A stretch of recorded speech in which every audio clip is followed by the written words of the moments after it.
CTV political commentator Scott Reid for his take here. So, Scott, why not resign amid all of this? Well, I suspect that he's simply reluctant to do so because it was an honest mistake. I believe that it was an honest mistake. I don't think that anybody would, imagine that Anthony Rota would have willingly and knowingly invited a Nazi to be recognized. It's appalling. It is appalling. It is embarrassing, as Minister Gold said.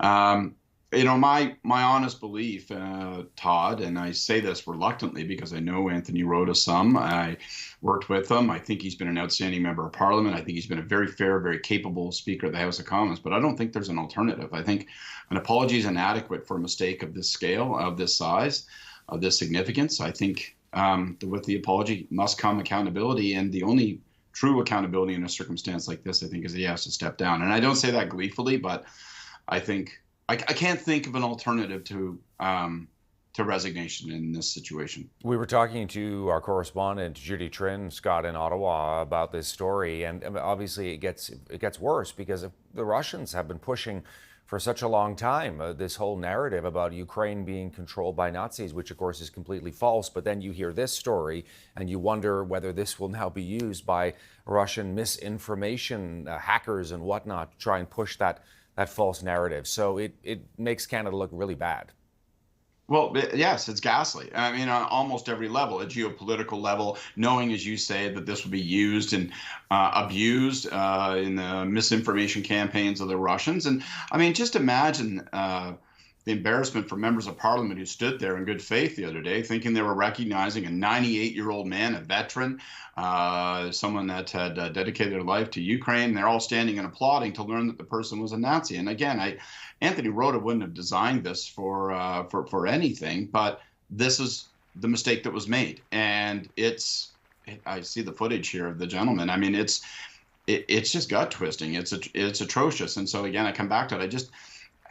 Even for someone who I think is as well respected and well thought of as Anthony Rota, I can't imagine an alternative but to resignation. Some mistakes simply must bear a consequence. All right, can I ask you as well, just tap into your experience, within government, how this could have happened here? The Conservatives pushing this idea that, look, who was in charge of inviting people? Who was vetting the people on that list? Why was somebody not aware this was going on? No red flags were raised about this guy's record. Now, we know the answer to that. The Conservatives just don't want to hear the answers, and they know they've been in government. I saw Andrew Scheer up. He was the Speaker of the House of Commons. The truth is this, Todd.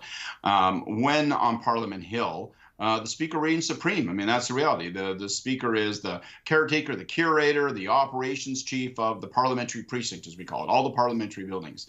And so when the Speaker says, and an event to be hosted in the chamber, presided over by the Speaker, this gentleman is from my riding, I wish to invite him and recognize him, that is going to happen, and it's not going to be checked. The idea that there's some broader conspiracy that the Prime Minister's office knew or that they failed to know and that they should have, the Speaker presides over the chamber. This man was recognized in the chamber. The Speaker has acknowledged that it was his fault alone, that he singularly invited this gentleman, recognized this gentleman, made this decision. It lies at his feet, and that's why I think he must resign. As for the suggestion that, oh, well, it must in some way invariably be the Prime Minister's fault, that's just partisan politics, and frankly, it's Bush League politics. Right, because the veteran in question comes from Anthony Rota's riding of North Bay, Nipissing, Timiskaming, where he is an elected MP. Exactly. So all the more, this directly comes from the Speaker. It is a constituent of his, which makes the mistake all the more astonishing. But it provides very little room for doubt as to how this came about. I mean, the Speaker rules over the chamber. He invited this person to be recognized. I mean, I myself was at an event for President Zelensky on Friday night. There's a certain degree of, once an invitation is extended, an acknowledgement that invitation is in good standing. Is there a way to push him out if he doesn't want to go willingly?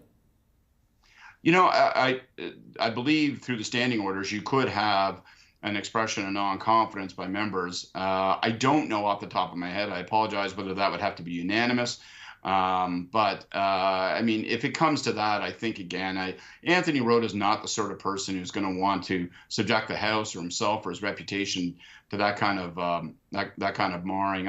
I'll be very surprised if by the end of the day he hasn't reached a conclusion. Possibly at the beginning of question period, when they have statements from members, the Speaker would have the discretion to stand and speak and address the House again. I'd be very surprised if he doesn't take the decision to resign. At least I can tell you right now, as somebody who's been involved in politics his entire adult life, I could see no alternative. Scott Reid, CTV political commentator, thank you for this.